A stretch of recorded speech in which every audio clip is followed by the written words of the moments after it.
So yun na guys, good morning, good evening at mega love shoutout po sa inyo lahat. At muli, ito na naman ang inyong lingkod. So yun na guys.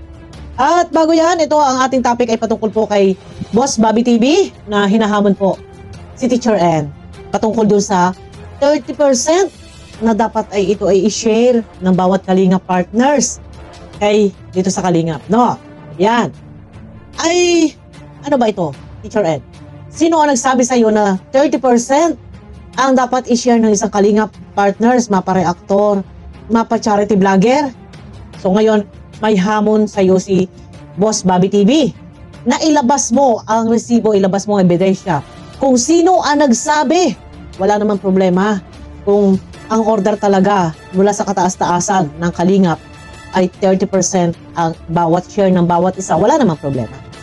Ito ay kung mismo talagang order.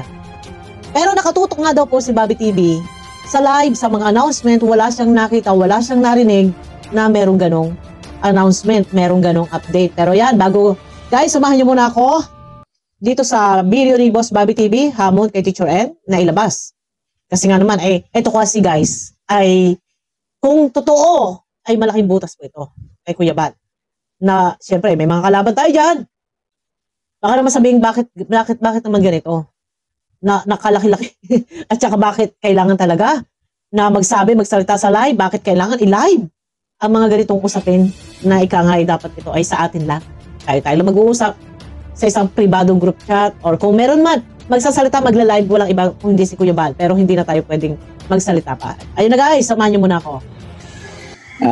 Kumusta? No? Kumusta kayong mga okay lang nagmamahal at sumusuporta sa ating reaction video? Ayaw, mabuti naman. At sa araw na ito, no, yung ating pag-uusapan, patungkol pa rin ito doon sa ating reaction nakaraan, no, yung tungkol po sa ambagan. Yes. So, marami tungkol sa ambagan po ha. Malinaw na malinaw, ambagan, magkano ba talaga ang iambag? Ito ba ay talagang obligasyon? Obligado ang bawat isang mag-ambag? Pwede naman po dahil hindi naman inoobliga. Pero bilang Kalingap partners, bitbit ng Kalingap, or sa reactor naman, nag-reaction sa mga subject ng Kalingap, siguro, pag kumita, mag-ambag. Po nag-message sa akin kagabi, nang galing kami sa Lamay, kasi hindi natin napanood yung live ng masisipag nating mga kaibigan.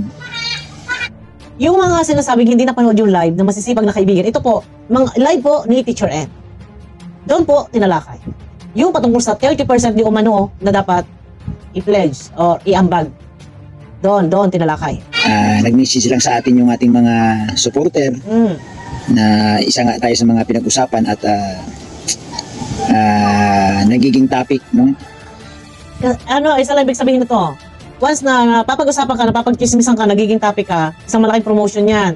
Ibig sabihin nito, yan, umpisa na ng pagsikat mo, Boss Bobby TV. Diba? Sa kanilang live. Nung tiningnan ko, ang nakalagay doon yung umalma. No? Umalma daw. Guys, pasensya na ha. Play stop, play pause. Play pause ko ang ginagawa. Kasi iwas strike po ako, iwas copyright po sa audio. Sana maintindihan nyo po ako kung bakit po ini-stop ko and sinisingitan ko ng pag-reaction para fair use.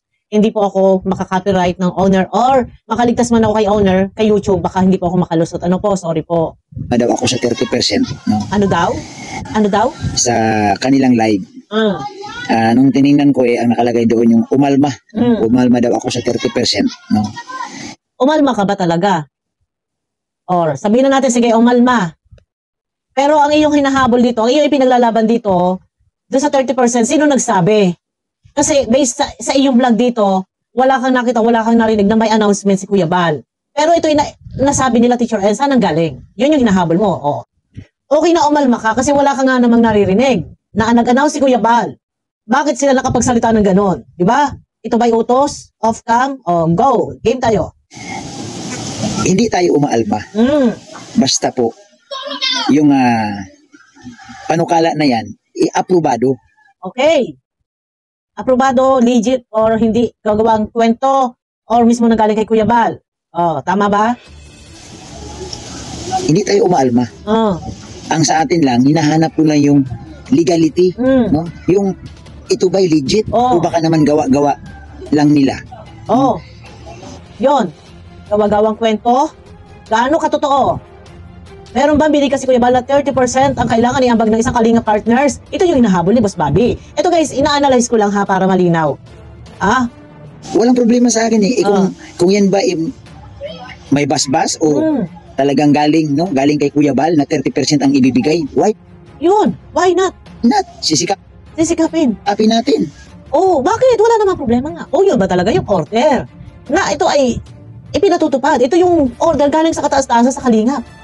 Kailangan bawat isang Kalinga partners o charity vlogger, reactor, kasi mga Kalinga partners yan. Pag sinabi 30% ng kita nyo, ibigay nyo. Kung doon mismo nang galing, walang problema. Bakit hindi? Kung namang higit pa doon yung matitira sa atin. Ang tanong, totoo ba? Kasi nga wala nga daw narinig. Game. Kasi nga, nasa Kalingap tayo. Ang inihiling ko lang. So, ang inihiling lang naman dito ni Boss Bobby ay napakasimple lang. Ilabas. Ang inihingi ko lang.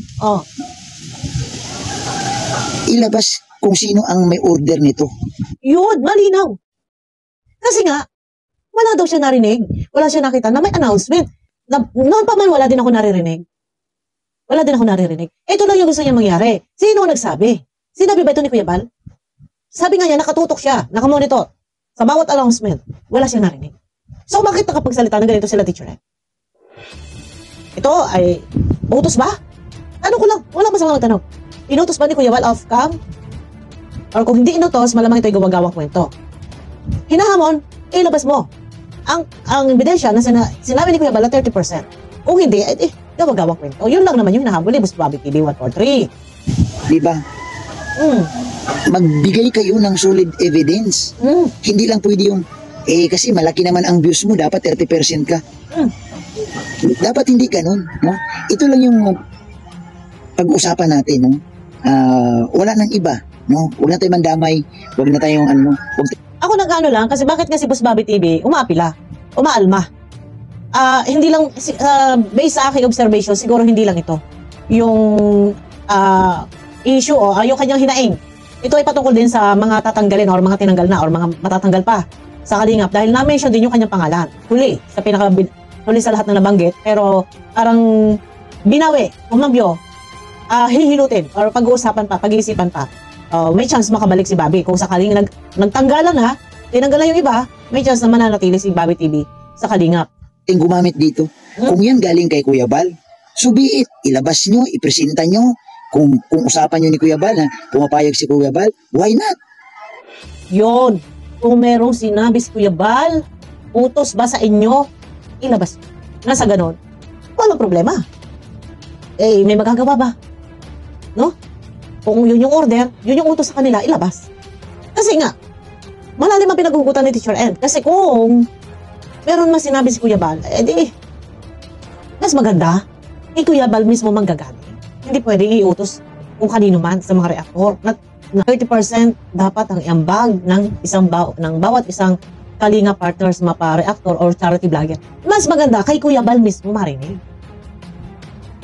No? Kung meron. Ang tanong, meron nga ba? Pero based nga sa sabi ni Boss Bobby TV, nakatutok siya, nakamonitor sa live, sa mga announcement, wala siyang narinig.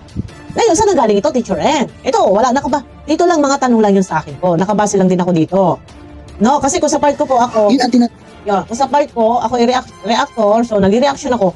So kung ito'y totoo, so 30% din yung aking bibigay. Kumita ako ng, halimbawa, ng 100,000. So magbibigay ako ng 30,000. Parang gano'n. Mas maganda, malinaw. No?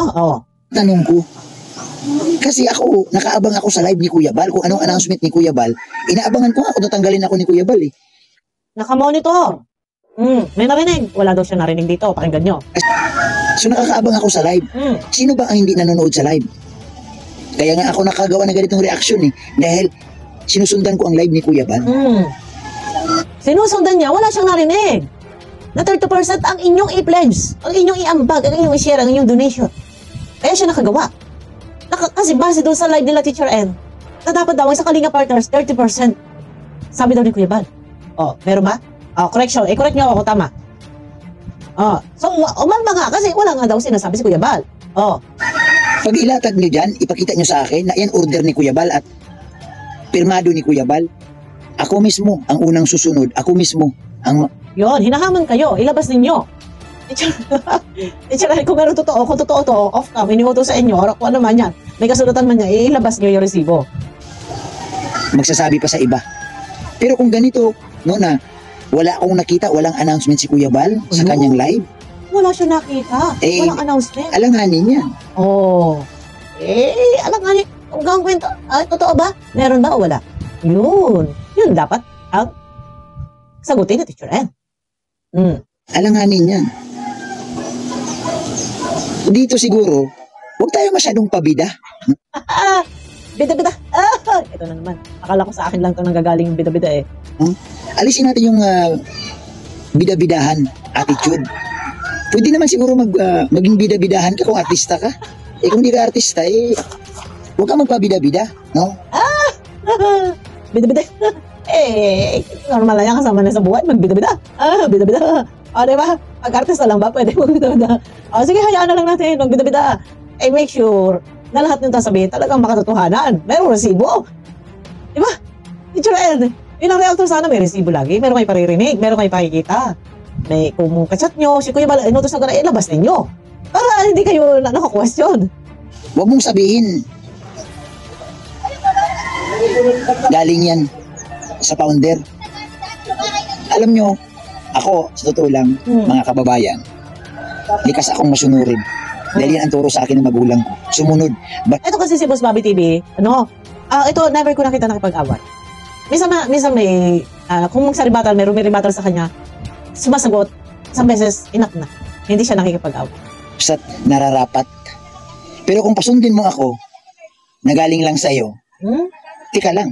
Kung nga naman, syempre, teka lang. Kasi nga, kung ako nga halimbawa, nakamonitor, wala naman ako narinig. Bakit ngayon meron kayo nilalabas sa salita ng ganyan? Utos ba? Gawa-gawa kwento ba? So, hinahamon, ilabas nyo.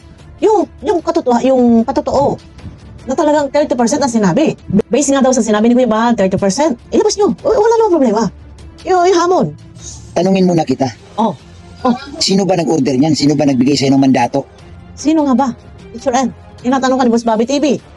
Sino ang nagbigay sa'yo niyan? Si Kuya Bal? Sino ba? Ito, sorry guys. Mababanggit si Kuya Bal dito. Ay, Diyos ko. Nai-announce mo yan. Kung si Kuya Bal ang may sabi at ang kailangan lang dito, solid evidence lang. Yun. Yan naman. Wala namang masama. Ipakita mo kung may written verbal si Kuya Bal, ipakita mo. Meron. Di, latara. Pero mas mainam, si Kuya Bal dapat ang mag-announce. Hindi pwedeng iutos. Hindi pa pwede dito mag-playing safe or mag-ano si Kuya Bal. Kung meron gusto sabihin si Kuya Bal, gustong isulong, si Kuya Bal mismo ang mag-announce. Hindi pwede, reactor lang. Sila, teacher, reactor lang din. Ano ba sa palagay nyo? Sila ba yung merd na nag-ano? Ay, wala akong alam. Wala akong balita. Wala na yung merd eh. Kung may video kayong usapan, ipakita mo. Ipakita mo. Na magkaalaman tayo. Tama. At susunod ako. Wala problema. Game naman eh. Kung totoong order, ilabas nga. Susunod Ako naman para ano man ako. Ungo. Siyempre hindi kasi natin pwede i-play. ako. At may nagsabi pa sa akin na ipapatay. Ayun na guys, no? Hindi na natin ano ito. Sa mga gusto makapanood, pwede nyo pong puntahan sa YouTube channel ni Boss Bobby TV. Ito lang, yung highlight ng ating video, hinahamon lang ni Boss Bobby TV kung totoo na meron ba sinabi si Kuya Bal na 30% ang dapat share, ang dapat iambag, pledge. Kasi gumagamit or bit-bit ang Kalingap, ginagamit pag-reaction ng Kalingap. Based nga sa sinabi ni Boss Bobby TV, nakamonitor siya, nanonood siya sa live, wala siyang naririnig, wala siyang nakita. Pero kung wala man siya narinig, wala man nakita, nabigkas nila Teacher N. Ito ba ay inutos sa kanila?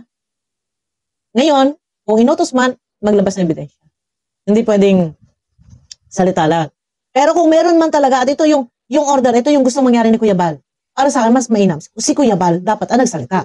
Kung ito ay may katotohanan, hindi pwedeng ipadaan sa mga reactor.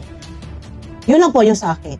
Hinahamon si Teacher N, ilabas mo ang nagpapatunay o pagpapatunay, ebidensya na talagang 30%. Kasi kung hindi, lumalabas dito na ay iba na. Iba to. Pwedeng masilip si Kuya Bal dito ng ibang mga kasamahan. No, na bakit nga ganon? Ay meron pa lang sabihin, bakit hindi pa si Kuya Bal nagsabi? And pwede rin itong masilip ng mga kalaban na bakit inia-announce sa public yung ganitong sistema, ganitong ambagan na pwede naman tayo mag-usap-usap sa group chat. Meron tayong group chat na landing pala. Ito ay opinion ko lang based sa video at naghahamon nga si Boss Bobby TV 140. Ayun na guys, abangan nyo ako sa akin next video at mega love shoutout po sa inyo lahat. Bye bye, kita-kita tayo sa akin next video.